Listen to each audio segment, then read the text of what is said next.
Tyrone Bowman live. Welcome to the conversation. What's happening, everybody? Welcome to the program.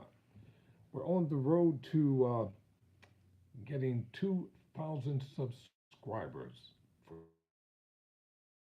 live, and I'm asking for your help. You're the only ones that can make it happen. So with your help, we can hit 2,000 subscribers here. All right, now let's get down to it. This is a very sensitive story that I'm going to be talking about here. It has been reported by the Christian Post. So sensitivity is advised and caution is advised at the same time. So according to the Christian Post, the brother of T.D. Jakes' accuser claims that the mega church pastor tried to allegedly sexually assault him too, according to an affidavit. So everything I'm going to be talking about, it is alleged. Uh, Bishop T.D. Jakes has not been convicted of any crime whatsoever, and all the individuals who have signed sworn affidavits, they are alleging these things happened. So let's get down to the essence of this story.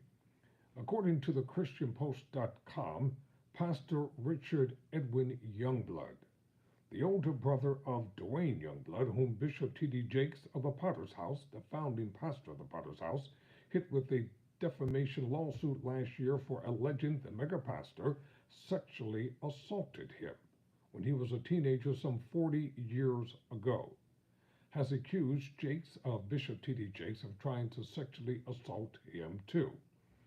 Richard Youngblood's claim, or alleged claims, I should say, is among multiple sworn affidavits supporting his brother included in a 167-page motion filed last Thursday, seeking to dismiss Bishop T.D. Jakes' defamation lawsuit pursuant to Pennsylvania's anti-SLAPP statute. The filing was reviewed by the Christian Post. Quote, this is what the younger brother of Youngblood is alleged.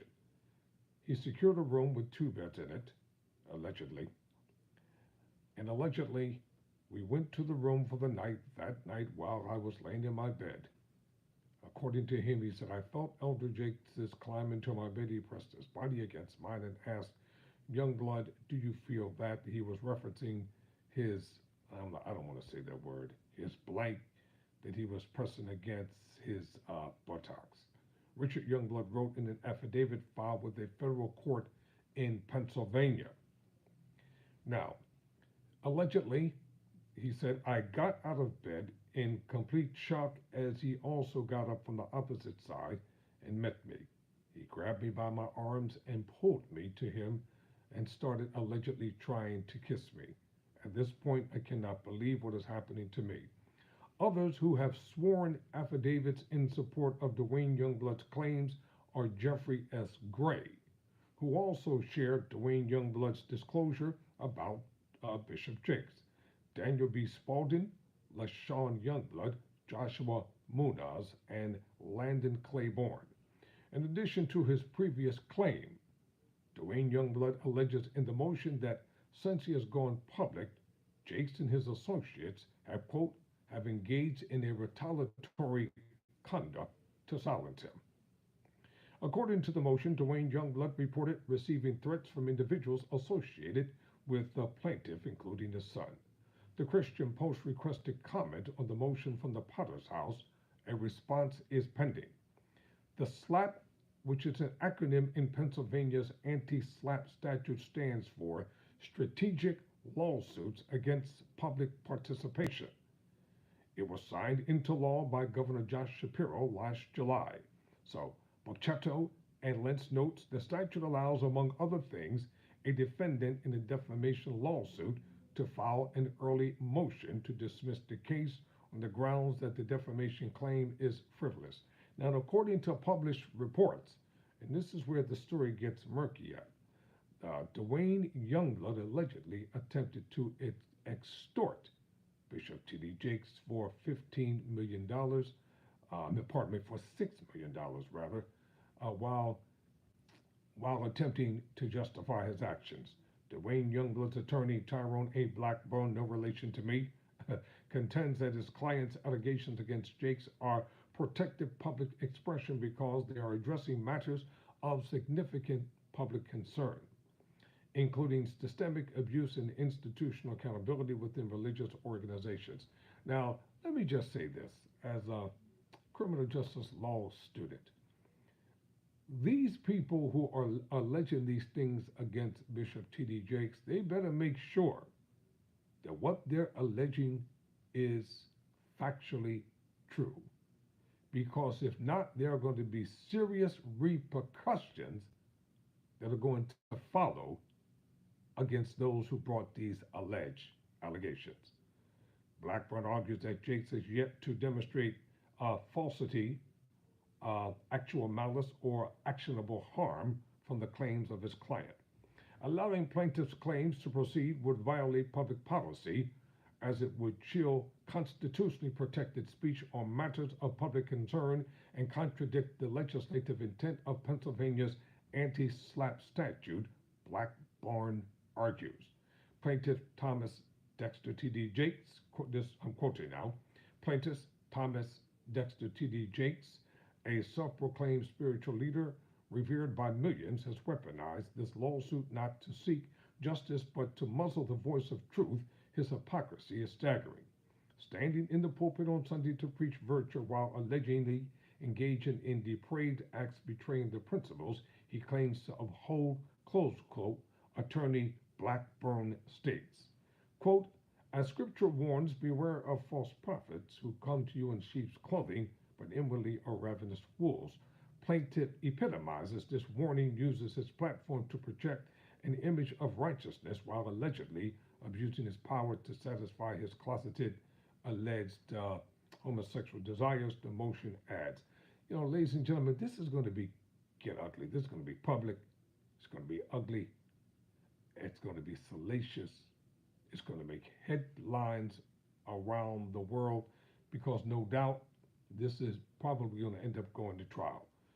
Dwayne Youngblood, who is 58 years old, a former pastor turned registered sex offender, claimed in interviews with internet personality Larry Reed on his quote Larry Reed live show on October 28th and November 23rd, 2024, that the now 67-year-old Bishop T.D. Jakes sexually assaulted him when he was about 18 or 19 years old. Lawyers for Bishop Jakes argued in a 20-page defamation lawsuit filed in United States District Court in Western Pennsylvania last November that Dwayne Youngblood had conspired with others to extort Jakes. They pointed to his history of abusing minors for which he has served time. Dwayne Youngblood is currently on parole under the supervision of Pennsylvania's Department of Parole. He was charged with inappropriately touching two teenage victims while he was counseling them between 2009 and 2011. In one instance, he reportedly engaged the victim on about 25 occasions. So Dwayne Youngblood's credibility is already shot. Despite his brother's failure, 62-year-old Richard Youngblood alleges in his affidavit that he too was attacked by Bishop Jakes in a hotel room as a young minister. He added that his younger brother told him about his own encounter years ago as well. According to his sworn testimony, Richard Youngblood was about 28 in the fall of 1990 when he spoke with his then 24-year-old younger brother about what happened between him and Jakes in the spring of 1986 when he was about 24. Richard Youngblood said he was a young minister praying for God's direction in his life at the time when his father told him about then elder T.D. Jakes, who was a guest speaker at the Refuge Temple Church in Pine Hills, Pennsylvania. When he saw Jakes preach at a week-long revival crusade, he was impressed and began harboring ideas of Jakes helping him in his ministry ambitions. He soon connected with Jakes, who is 5 years older than him. Now, let me see if I want to read the rest of this. Let me see, because if it's too salacious, I'm not going to read it. Okay. Quote, on the night of the revival, it is alleged that Jakes mentioned that he would be heading home to West Virginia for the weekend to his home church, but returning to Pittsburgh at another church the following week. Following one of the services that week, I asked Elder Jakes if I could drive him to his church in West Virginia. Since he was returning the following week, to my shock, he said, yes, Richard Youngblood recalled. He said he stayed in Jakes' home that weekend and met his wife, God bless his precious wife. Nothing but high praises for Sarita Jakes, and two sons. After a series of discussions, Richard Youngblood moved his young family to West Virginia to join Jakes' ministry, Temple of Faith. Richard Youngblood was quickly elevated to serve as Jakes' armor bearer. So in the church world, in the world of Christianity, an armor bearer is one basically it's a ministerial assistant. They call that person an armor bearer because they are there to handle their ministerial needs. In that position, he served as Jake's assistant, driving him around and making sure he had what he needed for ministry. He would also become the praise and worship leader. After the birth of his son in July 1987, Richard Youngblood said the relationship between him and Jakes started getting weird. This is my landmark of when things started to become weird. The conversation Jakes allegedly started to have with me had shifted from ministry and God to more things about him. He shared an uncomfortable story about how I'm not going to read that. That's you know what? That statement right there, I'm not going to read. So Youngblood stated that Jakes' then Temple of Faith was part of a larger organization called the Greater Emmanuel Apostolic Faith Tabernacle Incorporated. When Jakes got promoted to bishop, he began traveling to churches in the organization's ministry. In 1988, the year Jakes became bishop, he had to attend a mandatory meeting. Jakes asked Richard Youngblood to travel with him to Pittsburgh, Pennsylvania. It was during this trip that Richard Youngblood alleges Jakes propositioned him. So he asked me to accompany him as his driver, which I was happy to do because I would get the opportunity to visit with my parents and siblings. He decided that he would head there a day early, which meant we had to get a hotel for the night. We stopped at what I believe was an Econo Lodge in Westover, West Virginia. Richard Youngblood writes. Richard Youngblood said that the room Jakes booked had two beds. After going to bed for the night, the following claims that Jakes allegedly climbed into Richard Youngblood's bed and blah, blah, blah, yada, yada. So I'm going to leave that right there. He says, on our way back after the meeting, I brought up what happened and expressed my extreme discomfort and that I left my wife. Richard Youngblood's filing reads, his response was a slight grunt, something like, to which I asked what that meant, and he responded that it kind of hurt his feelings to hear me say that. I am now more confused, Youngblood says, than ever about what I've gotten myself and family into. Richard Youngblood said he contacted an elder in his church named Silas Wheeler about what happened in the hotel room. He claims Wheeler shared his story with Jakes, who allegedly retaliated.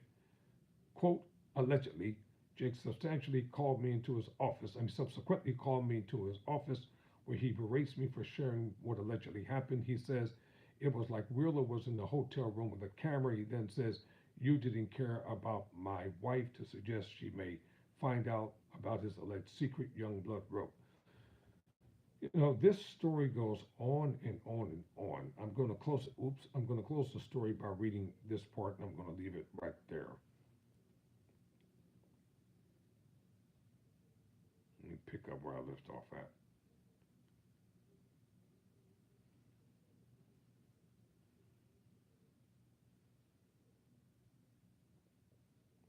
So, Youngblood allegedly said he asked another minister who shared a duplex with him if Jakes ever tried anything sexually with him. And he said, I've never been woke up with nothing like that, quote, close quote.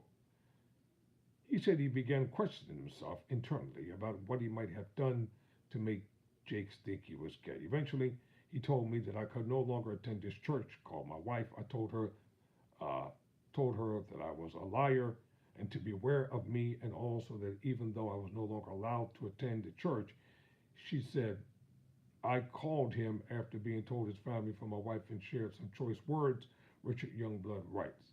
So from that day on into recent years, Youngblood says, I have had mental and spiritual anguish as I was left to bear such a burden as the secret Jakes allegedly sexually assaulted him, and in the way in which I found out.